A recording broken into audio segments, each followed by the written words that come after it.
Years ago, I would hang out with a buddy at his place. His dad was a construction pro who poured everything he had into the place where they lived, and we would spend hours in that gorgeous apartment-style basement playing PS2 or staging Nerf wars with his scary little brother who tried to seriously injure me on multiple occasions. The basement felt like its own little world, but it was just too quiet and too perfect, almost uncanny, like wandering into one of those backroom creepypasta nightmares, and no matter how many times I was down there, I could never shake the prickly sense that something just wasn't right. One afternoon, as his mum called me to the car for my ride home, I realized I'd left my jacket downstairs. I went back in. All the lights were off down there except for the TV blasting pure static, lighting up the walls. In the middle of the basement they had this odd pantry, and it was completely out of place. Its door was cracked open enough to see inside it a little, and it was just pitch black. It made my skin crawl. Brushing it off, I grabbed my jacket and I turned towards the stairs, and that's when I heard the softest creak. The pantry door, which had been still, was slowly opening on its own. I tried to walk up the steps, but the moment the door began to move, I was rooted in place. The door was not almost completely opened, and all I could see was pure darkness. After at least 40 seconds, something jolted me back, and I was able to book ass up the stairs. I was running up the stairs. It was like I could feel something right on my ass on the steps behind me. I ran clear through the house and out the door. I literally dove into his mother's car. I did not know what to say, so I sat there for a second, and I thought it must have been his crazy little brother. Seriously, this kid gave off serial killer vibes. I looked behind me to see him already sitting calmly in the back seat, where both my friend and his brother. I had no idea they were already in the car. There was literally no time for either of them to have run up those stairs and climbed into the car to scare or prank me. I told my friends about that a few days later, and sure enough, he said a lot of weird crap had happened in his house for years. I pray that dude is doing good in life today, and that he's not had any more hard experiences. I lived in a haunted house from the ages of 13 to 22, and during those years there were many witnesses to the strange events that took place there, including family members and friends who experienced things both during the day and late at night. Whatever it was that shared a space with us seemed to take a particular interest in my bedroom, almost as if it had claimed that room as its favorite spot. On the very first night we slept in that house, and then again on several scattered nights over the years, I woke up abruptly to the distinct sound of clothes hangers scraping roughly back and forth across a metal rod inside my closet. The harsh, grating noise unmistakable and continuous in the darkness right beside my bed. The creepy part about that sound was that there was absolutely no metal rod installed in that closet at all, only plastic-coated racks with spaced-out slots designed to hold individual hangers in fixed positions, which, theoretically, shouldn't have allowed them to slide around and clatter in that way. When I finally forced myself to get up and open the closet door to check, my hanging clothes were swaying back and forth, as if they had just been pushed or yanked roughly, the fabric still moving and settling while the room stayed otherwise still, and the sight of that made terror spike through me in a way I still remember vividly. On multiple other nights I woke up abruptly to the unmistakable sensation of something heavy sitting directly on my feet or at the very end of the bed, compressing the mattress and trapping my legs under sudden extra weight that hadn't been there when I fell asleep. Whenever I worked up the courage to look towards that area of the bed, either absolutely nothing was visible despite the continued pressure, or there would be this featureless, dense, shadowy mass perched at the foot, which I always felt was silently staring at me in a way that made my skin crawl. One of the worst incidents happened in broad daylight, while the house was full of people, which somehow made it even more unnerving than the nighttime encounters, because it shattered the illusion that daytime and company meant safety. My cousin and I were hanging out in my bedroom with the door closed, talking and just killing time, while my parents were throwing a small party downstairs. My sister was very obviously home as well, making plenty of noise down the hall in her own room. The house was old and large, and it had these heavy oak doors that tended to stick and resist being opened from time to time. Suddenly, all at once, the background noise of the party and my sister's movements vanished completely, leaving an unnatural silence hanging on the other side of my bedroom door. It was as if someone had muted the entire house. The sudden deadness of the air hit us both at the exact same moment, and we stopped talking mid-sentence to stare at each other with wide eyes, because we could each tell the other felt it too. I heard what I assumed were my dad's familiar footsteps coming up the stairs outside my room. The creaks falling in that same pattern I'd heard 1,000 times before, so I called out to him through the door expecting an answer. But nothing came back, not even the muffled sound of movement, just that suffocating, unnatural silence pressing against the wood. I called again, louder this time, and my cousin whispered, "Oh my God," under her breath, as the tension ratcheted up another notch. Then, without warning, there was a sudden, fast rushing sound like a gust of wind or something barreling down the hallway, and something heavy slammed into my bedroom door, so hard the entire door frame vibrated violently around us.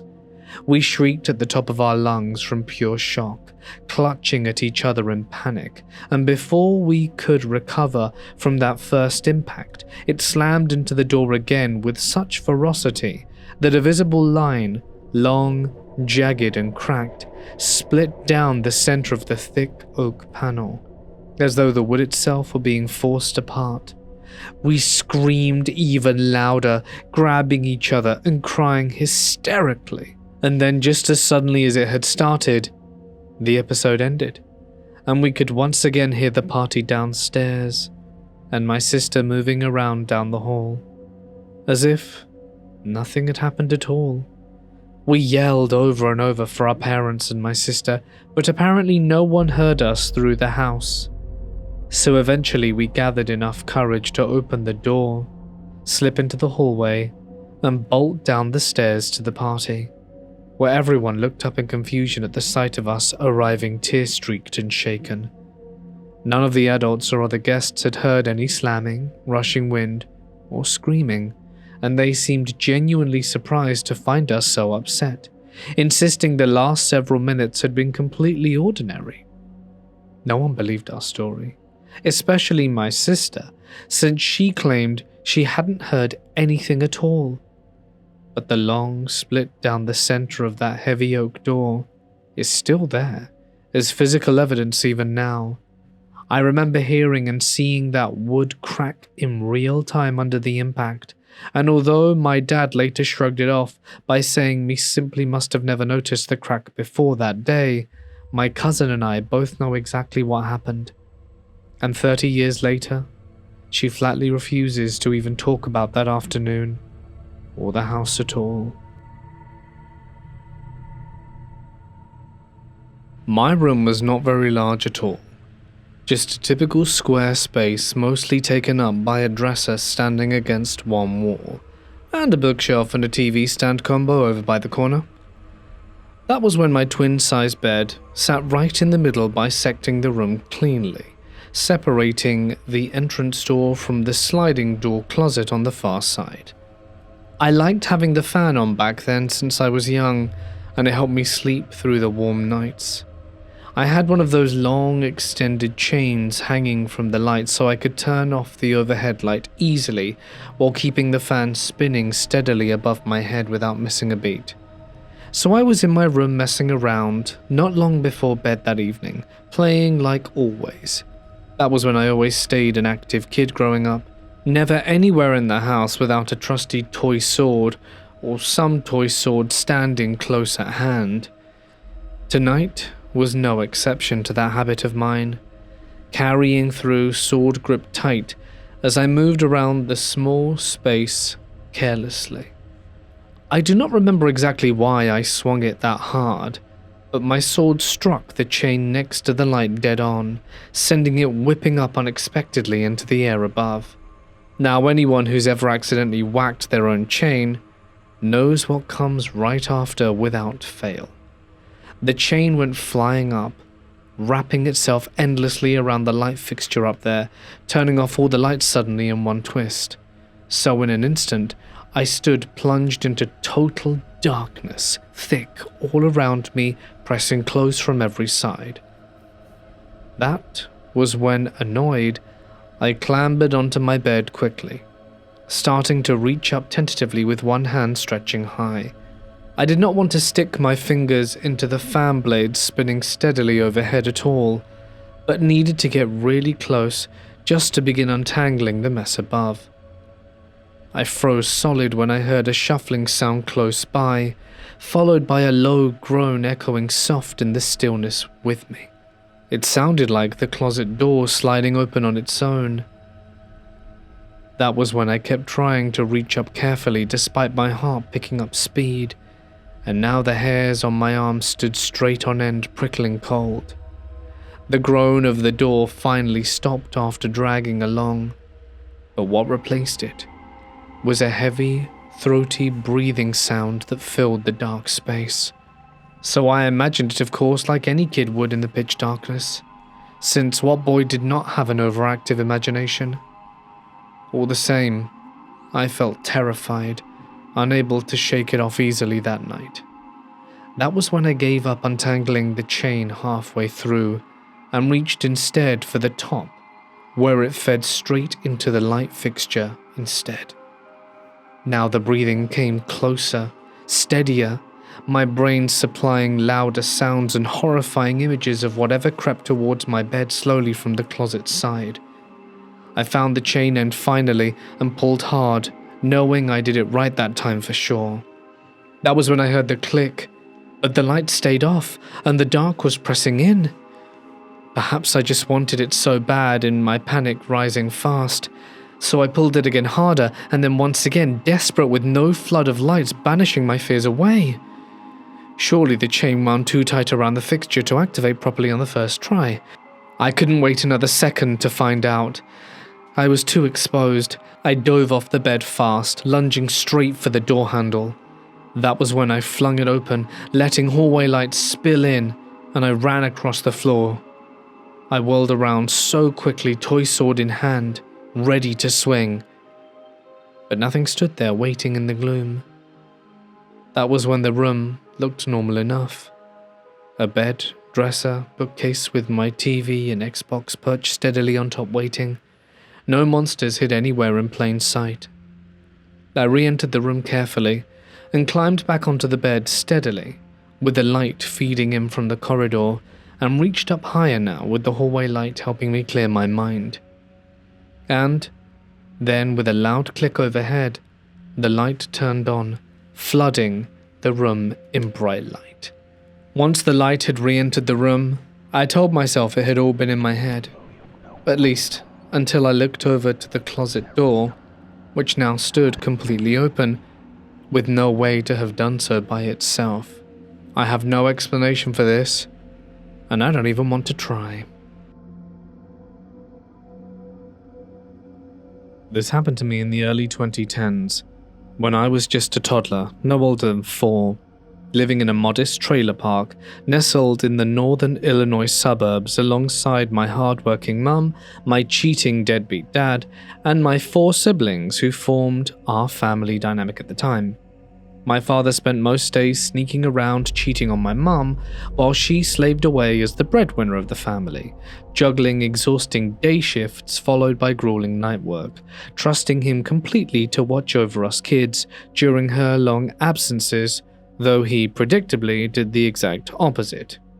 My eldest sister was already in her early 20s back then, and is now pushing her 30s, held down her own daytime job, which left my twin sisters, Catalina and Daniela, both in their early teens at the time and early 20s now, to babysit me, the toddler, along with our other sister, Valentina, who was around 10. On this particular night, my dad was out cheating somewhere as usual, my mum and eldest sister grinding through their working hours far away. Valentina and one twin offered a friend's house for the evening, and I ended up alone under the supposed care of one of the twin sisters, Daniela. She had invited several of her friends over to hang out, and their absolute favorite pastime revolved around devising increasingly cool pranks targeted specifically at gullible little me who terrified easily with my shy, scrawny frame, absorbing every tall tale about our trailer park supposedly being constructed atop of an ancient and forgotten cemetery, where residents continually reported eerie, creepy noises echoing through thin walls, as well as fleeting, shadowy figures. Everyone in the park knew these stories intimately, and they scared us kids, especially impressionable me, who jumped at every rustle or flicker, believing monsters waited in every dark corner ready to pounce without mercy. Daniela decided it would be hilarious beyond measure to prank me mercilessly by queuing up some deeply unsettling, creepy music playlist on her phone, killing every single light switch throughout our cramped shared bedroom space, and locking me inside alone with the volume cranked high enough to rattle the trailer itself. She executed the setup flawlessly, while her friends howled with laughter, egging her on, and terrified toddler me immediately dissolved into hysterical crying, begging, and pounding on the flimsy door for release, though they refused outright, and all doubled over giggling at my pathetic, desperate pleas, echoing through the room. For several long minutes, stretching into what felt like eternity, the only sounds piercing the oppressive dark consisted solely of my non-stop sobbing mingled with that looping sinister music.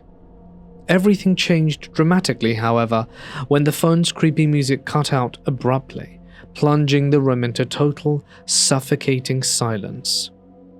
I adjusted to the darkness enveloping around me, and suddenly, after roughly 5 minutes of that unnatural quiet, I registered a faint, ominous creak emanating directly from our bedroom closet along the small space.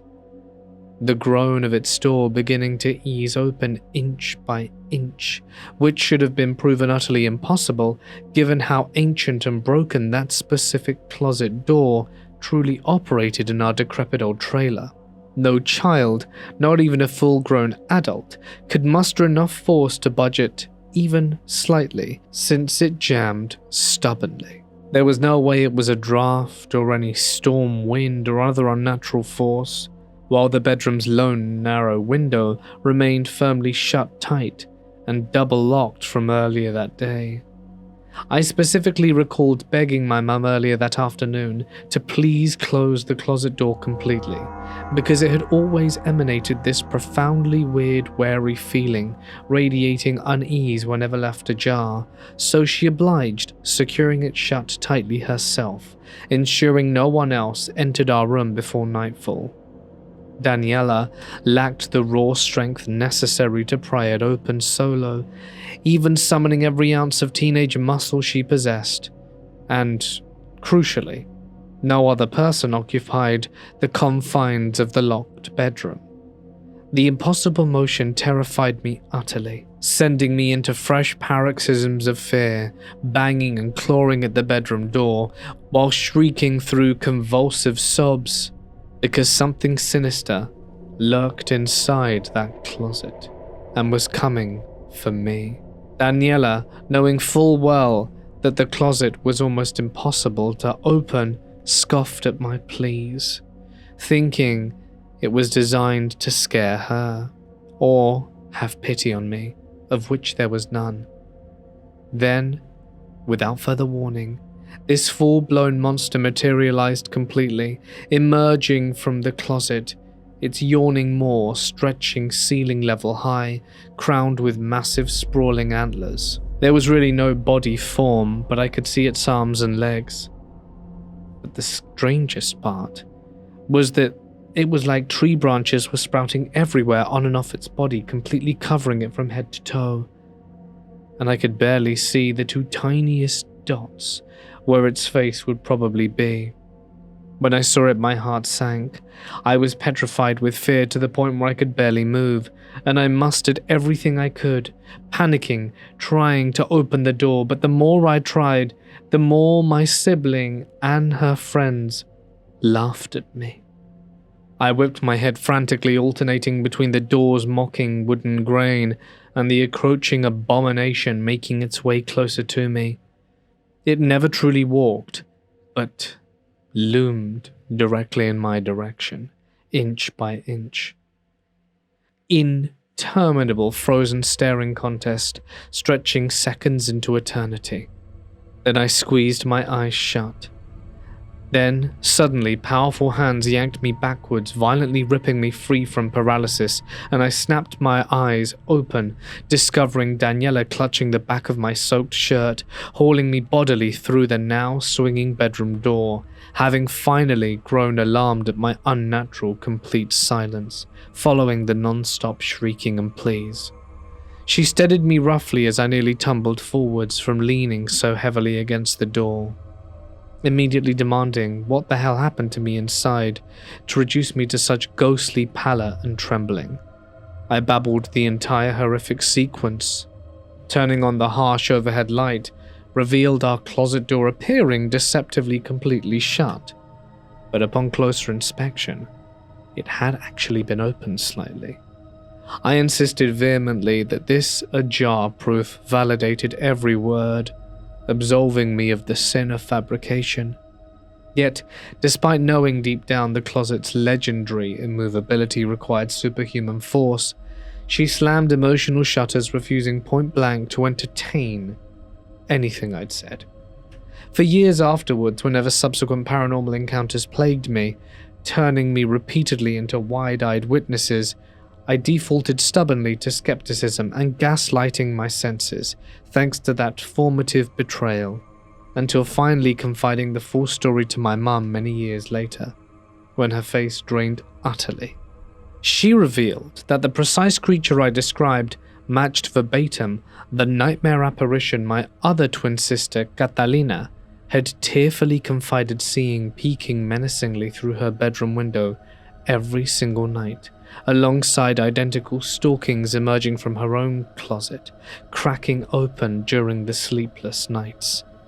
Crucially, no one within our family had ever heard my account beforehand, since Daniela and I swore mutual secrecy, shielding her from parental wrath, and assuming no contamination or fabrication opportunities existing whatsoever, making this my mum's first exposure to my testimony.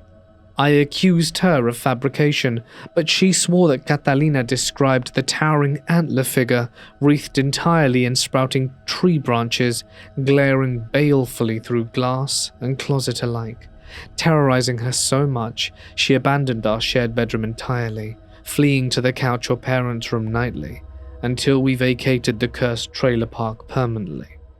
After which, any traces of the entity vanished.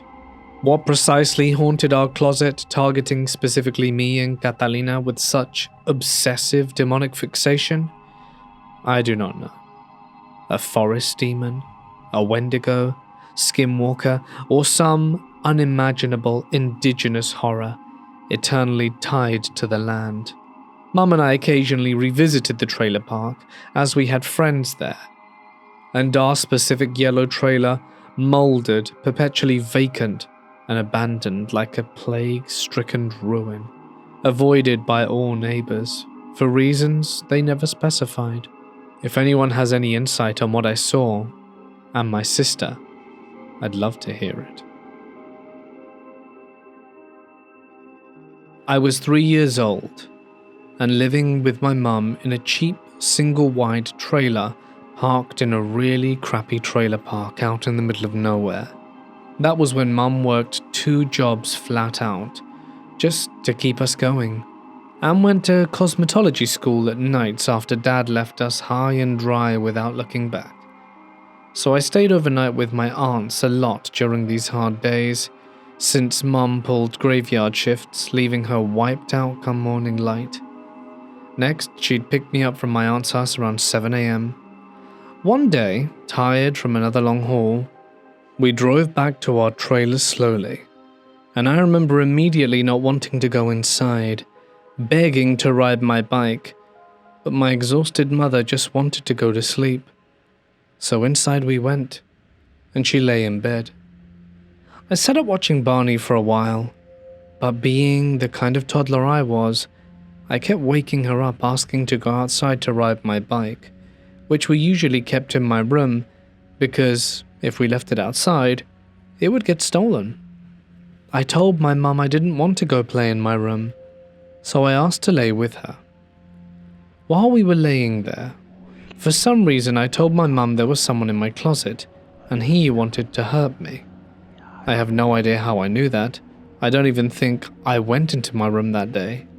She got up to show me no one was in there, and when she walked into my room, the folding closet door started to open and got stuck on something. Turns out a previously convicted child molester has skipped bail on a new trial, watched my mum's coming and going for a few days, and broken into her house while she was at work. He took my bike into the closet with him, hoping I would come looking for it when we got home. And the only thing that kept him from jumping out of the closet to attack my mum when she walked in there were the spokes on my bikes getting stuck on the little metal tabs on the bottom of these folding closet doors. Needless to say, we ran like hell out of the house, got into the car and drove away. Unfortunately, the guy got out of the house before the cops showed up. They actually caught the guy a few days later in the same trailer park trying to sell drugs to some teenagers, and it just happened to be the same cop that came to my trailer who caught him. And he admitted to breaking into some trailers. We lived in an old house. Everyone, every roommate, every guest who stayed there more than a week, eventually repeated the same rule: to not shut the closet door all the way. No one ever explained why, just that it was better if it stayed open, so out of habit, we always left it open a crack. One night though, we absent-mindedly pushed it shut without thinking. That was the night everything started. It was around 3:30 a.m. My dog was curled up across the pillow above my head, which she did sometimes when she wanted to be close. I woke up because she suddenly started letting out these distressing little cries. I reached up to touch her, but before I could get my hand to her fur, I heard a very faint rattle, like metal on wood. Still half asleep, I lay there listening, and the sound came again, a short, sharp shake of a doorknob. At first I thought it was the bedroom door, but I couldn't see it from the angle I was lying at, and the dog's soft whining had pinned me in place. I was on my left side, my back facing the closet, and slowly, very slowly, I turned onto my back. The rattling was coming from inches behind me, which was the closet door, the one we had been told not to close. The sound stopped the moment I faced upwards. My dog quieted as well. I didn't sleep much after that. But the second night is when things got truly strange. Almost exactly at the same time, 3:30 a.m., within minutes, my dog again started making those soft, dream noises in the same position, and again through that sleepy haze came the unmistakable metallic shake of a doorknob. The closet door. 2 nights in a row, 2 nights at the same time. But the second night didn't end with rattling. When I rolled onto my back bracing myself, I didn't just hear something. I saw right there in the bedroom door a human-shaped figure. He didn't glow exactly. It was more like the air around him rippled with a distortion. That's honestly the closest description that I can give. He was tall and broad, and I immediately knew who it was. It was Jack, the former owner of the house. Everyone had seen him at one point or another. My roommate once watched him float straight through the dining room, whispering the French children's song Alouette, as if he were humming to himself. Another housemate had seen a shape pass behind the mirror. Someone else heard footsteps pacing the upstairs hallway when they were home alone. But this was different. This wasn't glimpsing in passing. This wasn't a corner of the eye figure. This was face to face. I rubbed my eyes so hard I thought I'd given myself floaters, but he didn't go away. He just stood there, not moving nor fading. It took everything in me to find my voice. When I finally managed it, I whispered out, "Hi, Jack." Immediately, his form dematerialized until the room was empty again, and the closet door stayed perfectly still. Why the door rattled, why it mattered, whether it was shut or not, I never knew. None of us ever received an answer. All we knew was that every person who lived in the house always made a point to never close that door. And after that night, trust me, I never did. I grew up in a small town in Kansas called Atkinson. I learned at a very young age that the paranormal is very real, because when I was about 4 years old, my mum and stepdad rented a house on Kearney Street that came with a not-so-happy house ghost. It centered around a spare bedroom on the main floor that was attached to the dining room, specifically the closet. Since at the time I was an only child, my parents decided to turn that spare room into a playroom and threw all the toddler toys you could think of in it. One bright sunny morning, my uncle had set up a toy tunnel to play with. It was basically a bunch of plastic hoops connected by lengths of multicolour plastic fabric. You probably know the kind. At one end was him, being his usual goofy self, and at the other end were the closet doors. The first few times I wiggled through it, nothing happened. But the more times I went through, the darker the closet got, until the last time when something loud whispered my name. I remember going into the empty closet, seeing that there was nobody there, and having a meltdown. My poor uncle had no idea what the hell was happening. I was also kind of a brat. My mum was a big fan of making me stand in the corner when I misbehaved, and her favourite corner to stick me in, directly across from the playroom. I constantly heard that thing whisper my name or tell me to turn around, but I never did. I'm not entirely sure. I might have been dreaming, but one night I think I saw it. My memory goes like this. All 3 of the bedrooms were upstairs. My parents' room, my room, and my future brother's room. I had just graduated from the crib to a big boy bed, and sometimes rolled out of it onto the hardwood floor. Usually I would just crawl back into bed and go back to sleep, but this time was different. I noticed there was a faint, white, flickering glow coming from the staircase. I, being the curious child I was, went to investigate. As soon as I peeked my little face around the corner so I could see into the dining room, I saw what used to be a woman, glowing white and blue with long wispy hair and a white funeral dress blowing gently in the breeze that wasn't there, floating across the room. As soon as I saw her, I noticed her face was a skull covered in patchy, desiccated skin. She turned to look at me with eyeless sockets and started coming at me. I ran into my room and hid under my bed for the rest of the night, which thankfully passed uneventfully.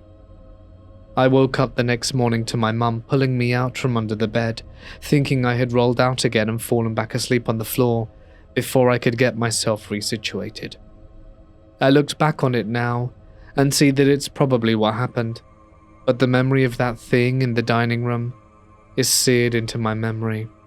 It was so vivid that for my whole life I've been convinced it really happened.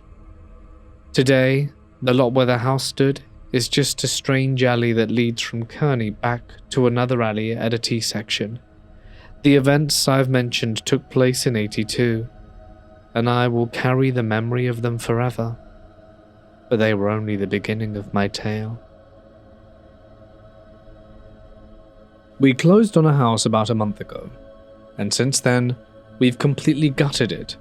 The only things inside are some tools, a table, a camping chair, and a refrigerator for water. The AC has been off because of renovations, and the water is shut off too. A few weeks ago, on 2 separate occasions, I heard something fall loud enough to sound like something hit the floor. Both times I went to look, and both times there was nothing out of place. My boyfriend was with me for both incidents and heard the exact same thing. Since the house is practically empty, it's pretty easy to tell when something has moved or fallen, and nothing had. My boyfriend isn't the type to jump to paranormal explanations, but yesterday he was working alone in the master closet early in the morning. He said he suddenly heard a man talking, like a full conversation, coming from the main room. He went out to check, and of course no one was there. The house is in a rural area, so random visitors or neighbors wandering by aren't likely. He locked the front door and went back to work. Today, I was working in the master closet again, while he was on the opposite side of the wall in the laundry room. I left for about 15 minutes, and while I was gone he said it sounded like someone was inside the closet working. I have one of those big job site fans set up in there, so he thought maybe it had toppled over. When he went to check, the fan was upright and nothing else in the room could have made the noise he heard. He said he finally spoke out loud, "If you're gonna be in here, you might as well help or pay rent." And after that everything went completely silent. Something similar happened to me last week when I was alone. I was sitting near the center of the house when I heard scratching coming from the master bedroom/bathroom area. Since we live in a rural area, my first thought was raccoons or rats. I walked into the bedroom and hit the wall that leads to my closet, hoping to scare off whatever was there. As soon as my hand hit the wall, almost like it was responding, a loud bang came from the kitchen. It wasn't delayed, but immediate, like something answered back. I went into the kitchen thinking maybe I had knocked something over, but there's nothing in there except a ladder, and that was still in place. There aren't even cabinets or a sink anymore, just the concrete floor and the open plumbing cutout. It leaves you feeling a little crazy, hearing noises you can't explain in a house that's practically empty. I'm not saying it's a ghost, but every normal explanation feels like it's already been ruled out, with no running water, no AC system making noise, no pets, no pests we could find. The house is 25 years old and built of concrete. So now I'm wondering, is there anything I'm overlooking? What could possibly be causing this? The first house I lived in was extremely haunted. And this is from my mum and sister, as I was only 2 when this was happening. So I would wake up at night and stare at the closet and immediately start crying, but only when it was open. However, when my mum would shut it completely around 4 a.m, I would wake up and start crying. When my mum would wake up, the closet would be wide open. From that same closet, my sister, who was 12 at the time, went to get something from the closet for my mum and saw the shadow of someone swinging from a rope in the back of the closet. My memory of that closet was when I was around 5, my sister was babysitting me, and I was in my mum's room watching TV. I heard a noise coming from the closet, and thought it was my sister trying to prank me, so I hid to scare her when she came out. My poor little 5-year-old brain was not ready to see what truly stayed in that closet. I saw the door creep open, and it was pitch black in there. These long, bony fingers, darker than the closet, reached out to open the door more, and this tall, black mass slowly started to escape it. Mind you, I'm hiding in a pile of blankets 6 to 7 feet from the door, and the only way out of this room is right where this thing is, so I sit there pale as a ghost, watching this thing attempt to get into the hallway. I begin to cry, terrified that if I make a noise, this thing will attack me. Around that time, I heard my sister coming to check on me, and at that moment, I had to warn her, so I screamed at the top of my lungs to get away from her, and it flew back into the closet and slammed the closet with such force, the neighbor thought a car hit the apartment building. This was a few years ago. I purchased my childhood home with my husband. The first couple of years, we had a toxic roommate who would pit us against each other. Over time, he ended up staying in his room all the time, falling into depression. He found a boyfriend and moved out, and I wasted no time in turning the spare room into guest quarters. I started having horrible insomnia, so to allow my husband to sleep undisturbed, I moved into the guest room, and this is where things got dark. I finally found a healthy sleeping pattern that worked for me and was getting real sleep, and that's when the nightmares started. A clown was in the closet, but not just any clown, a demonic, evil, twisted clown. Bear in mind, I'm not afraid of clowns in the slightest. He kept telling me that I was to be his bride, and that I needed to kill everyone I loved in order to bring him fully into this world. And in my nightmares, I would plan with him and agree. But I would wake up with the closet door, which had been closed and latched, with an old-school hook-and-eye latch, wide open, and everything in it disheveled.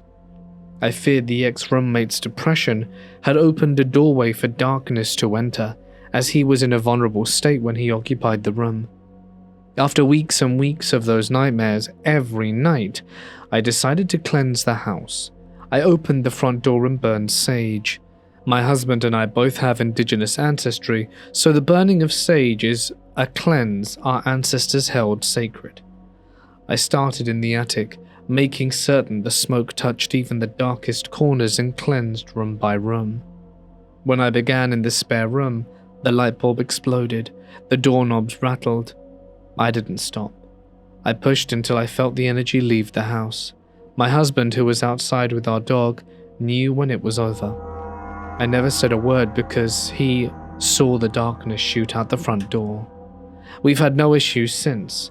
The nightmare stopped immediately, the closet door remains closed and latched, but I'll never forget the hopelessness and darkness I felt in those dreams, or why I saw it as a clown.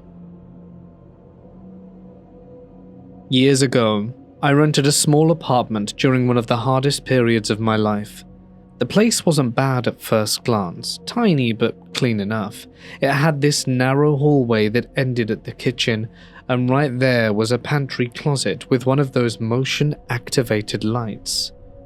The closet would end up being the center of some of the strangest experiences I have ever had. The first thing that happened wasn't the closet though. One night our dog startled me and my partner awake.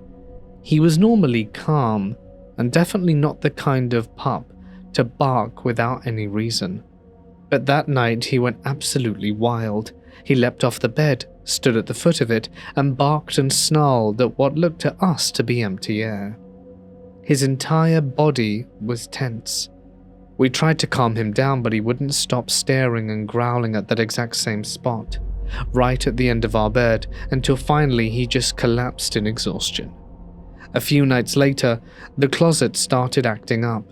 It was about 2 a.m., dead quiet in the apartment, when suddenly the light inside the pantry flicked on. The door was shut, no one was near it, and the motion sensor only triggered if something physically moved inside. I remember just lying there frozen, staring down the hallway. The glow from the closet spilled out through the cracks in the door, faint but enough to make the shadows in the kitchen dance. I got up, heart pounding, and forced myself to check. When I opened the door, the pantry was completely empty. The shelves were bare. Nothing inside had shifted or fallen, and I shut the door, went back to bed, and tried to convince myself it was just a faulty sensor. But it didn't stop there. For weeks afterwards, the light would flicker on at random, always between 1 and 3 a.m. Sometimes it would stay on for a long time, other times it would switch off almost immediately. I started dreading that soft click in the dead of night, that faint glow seeping under the door. Once I swear I saw a shadow move across the crack of light, as though something inside shifted when I wasn't looking. It got to the point where I avoided walking past it at night. I'd find myself holding my breath, like if I make a sound, whatever was inside would hear me.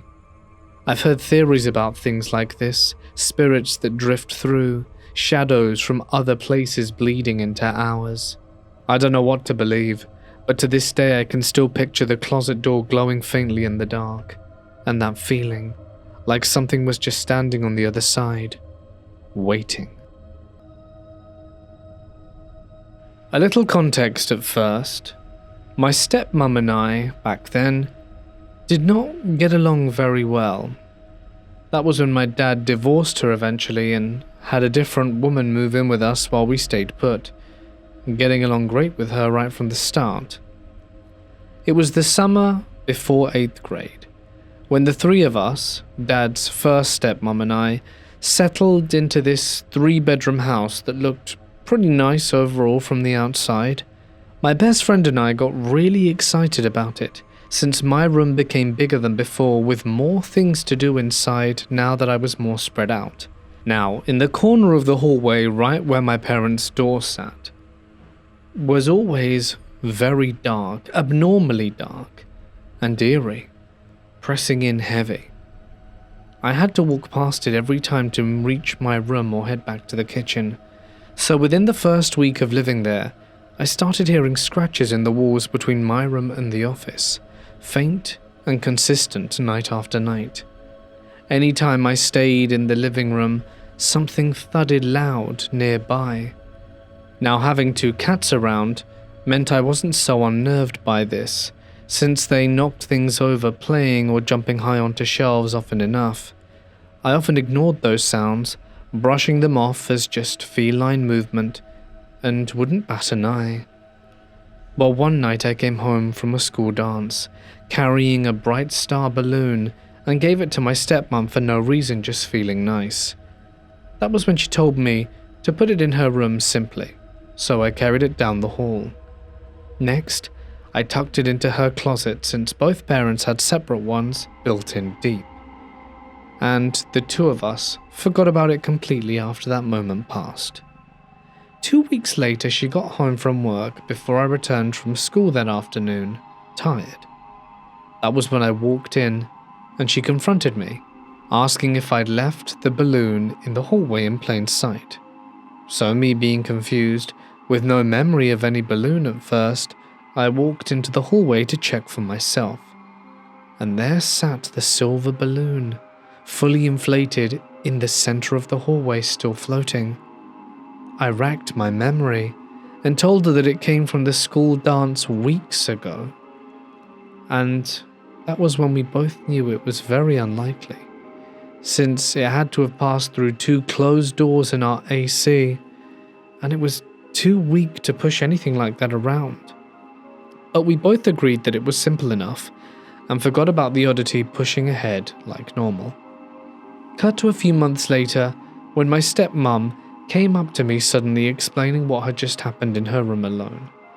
That she had just sat there and was doing her makeup when out of the corner of her eye where the closet stood, she thought she saw me lurking there quietly. She said she was not in the mood for messing around right then and turned around quickly to face where I stood. But no one waited there in the empty space staring back at her. So she tried laughing it off as a weird trick of the light. That was when things stayed calm without much stirring up, until after she moved out. and the new stepmom settling in, replacing her. Noises started back up. Faint scratchings and thuds returned like before. I thought nothing of it, since now 2 dogs joined our 2 cats, making double the odd bumps and paw paddings around the house. Mum and I talked about ghosts one evening casually, sharing how she saw them clearly sometimes from past places. That was when, after stories of previous haunted houses, did she drop the bomb about a little girl hiding in her closet watching. So she sometimes moved from parents' rooms to the office or just outside the hallway corner, peering out shyly. Mum and Dad advised her never to seek out a spirit since they craved validity, staying real once acknowledged. She told me that the girl was afraid of women but loved my father, and that the girl would just stare at my mum from her corner. I, being a horror movie nerd but skeptic, decided to heed her warning and not do anything and just ignore all the weird. A few months into my mum moving in, she comes into my room late at night. She's shaking and saying that something is wrong with my dad, and she thinks only I can help. I walk in. My dad is just staring at the closet while breathing heavy and crying. And for those obviously unaware, my dad is a very tall and rough man who never cries or shows his fear, so seeing this is immediately alarming. I rush to his side and start calling his name. He doesn't respond and just stares at the closet. I try asking my mum what happened, and she just said that he was trying to sleep, but woke up and started doing this.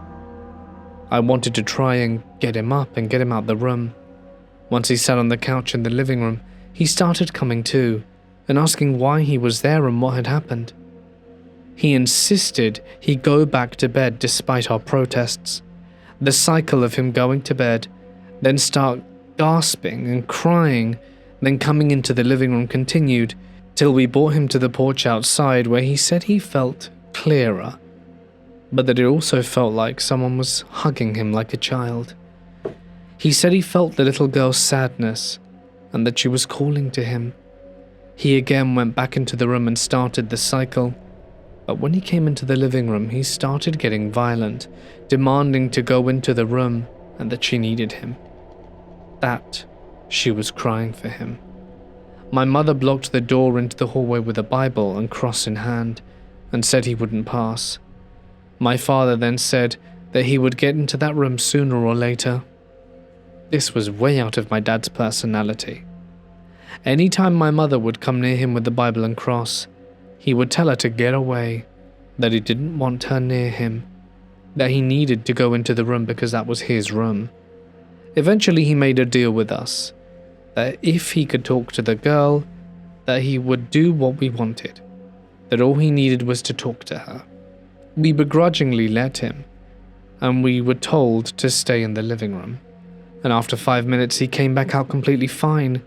When we inquired as to what happened and what they talked about, my dad said he promised the girl he wouldn't share it, but he told us what had happened before. He said the little girl's mother was just angry and hateful. This scared my mum and I. We just wanted this to all be over. It was 3 a.m. at this point, and we were exhausted. When my parents went into their room, nothing else happened. I finally fell asleep after much tossing and turning, and in the morning my father didn't have much memory of anything, mainly just being on the couch and on the porch. I used to have videos, but they got erased. My parents don't really speak about that now. One more big thing happened after that night. So for a bit more context, my father and I used to make it a tradition to go down to a resale shop at our last house and buy these porcelain dolls. They were very beautiful, and we never had any problems with them before. Neither of my stepmoms were fan of the dolls because they thought they were creepy. So because I didn't have any space in my room, I had to put them in my closet. They all stood up and were very stable, having a stand wired to their backs. These dolls weren't moving and had stayed in that position for months. So I was in my room, settling down for the night. A few minutes after I had turned off my light and was relaxing, I heard a loud thud from my closet. My mind is racing, because I don't know what possibly could have made that noise. My brain tried to reason that maybe one of the cats was in the closet and they wanted out, or that maybe something just broke. I then worked the nerve to get out of bed and find out what it was. I could hear my heart in my ears racing and booming. It felt like 10 minutes just standing outside my closet, trying to build up my nerve to open the door. I turned the knob and reopened it, my eyes scanning the darkness. I decided to walk in and find the drawstring, and when I came face to face with my doll, strung up by her hair on a hanger, my scream caught in my throat, and my heart nearly stopped. How the hell is she like that? My dolls hadn't moved in months, and have never fallen down like that. It was impossible for her to have fell from where she was originally placed and land on the hanger below. All my dolls were crammed together, but none of them had moved as much as an inch. The only way she could have fallen without disturbing the other dolls was to fall forward, but she fell at an angle of about 60 degrees. Just no way. I called my dad. He laughed at me and called me a weenie, but he did put my dolls in the attic and went to bed. The only minor thing that happened after that was like seeing someone walk across the doorway in the bedroom, but no one was there. The dogs were going nuts for no reason. We've since moved, but I still get chills when thinking about stepping foot in that house. I know this sounds far-fetched, but it feels good to tell someone. I feel bad for the people who next move into that house, because that little girl's their problem now. Hey guys, it's Mort here, and thank you so much for listening. I'm going to be trialing cutting the intros for a little while. If you really want to know why, well, it's because YouTube is really giving me a hard time with spreading the joy of the horror stories out into the wider internet, and I feel that maybe just cutting it might help keep some retention in, so that's what I'm going to be trying. Just bear that in mind. Probably a few more visuals as well, going to give that a go, see how people respond. It's been a while since people have complained, I've added them in sparingly, so because no one's actually said anything, I think I might try it again, because I think, you know, like a visual thing looks a bit better than just black screen, and that also could help encourage new listeners. So, you know, I'm going to be trying some stuff, basically, and I hope that it is to your liking. Of course, if there are complaints, feedback, etc., I would appreciate hearing it too, because I would really like to see some more growth, because my growth, guys, is literally like it's crazy. It's like 200 subs a month, which, you know, is really small. It's the smallest it's ever been. Like, when I started, obviously it was tiny, but you know, when I got the ball rolling, it, you know, started to really grow, and you know, now it's really seemed to just kind of shrink. I know that the problem is because everyone is like putting all their attention into, you know, YouTube Shorts and TikToks and Reels and stuff. So it's to be expected, but still, I need to try and win back some new audience. So I hope you guys will help me out on this endeavor with, you know, your support and stuff. But now that the whole service announcement is out the way, I will be back hopefully tomorrow with another video. Might be changing up the schedule a bit too, to try and see if I can, you know, more videos to entice more people to listen. I don't know, we're going to be trying some cool stuff. I might even just like post a picture of what the schedule might look like once I organize it after I finish editing. Once I finish editing this, gosh, tongue-tied today. Alright then guys, I'm going to wrap things up. Final thanks to my members and patrons whose names have been rolling in the credits. If you'd like some cool perks and stuff, you can follow the links to find out more. But that's it from me. Oh, and if you have your birthday in the next month, please, you know, get it to me quickly, because I'm going to be trying to get my videos done in advance with the new stuff I'm trying. So I would appreciate knowing your birthday if you're a member or patron, just so that I can do that. Alright, cool. Cheers guys, bye!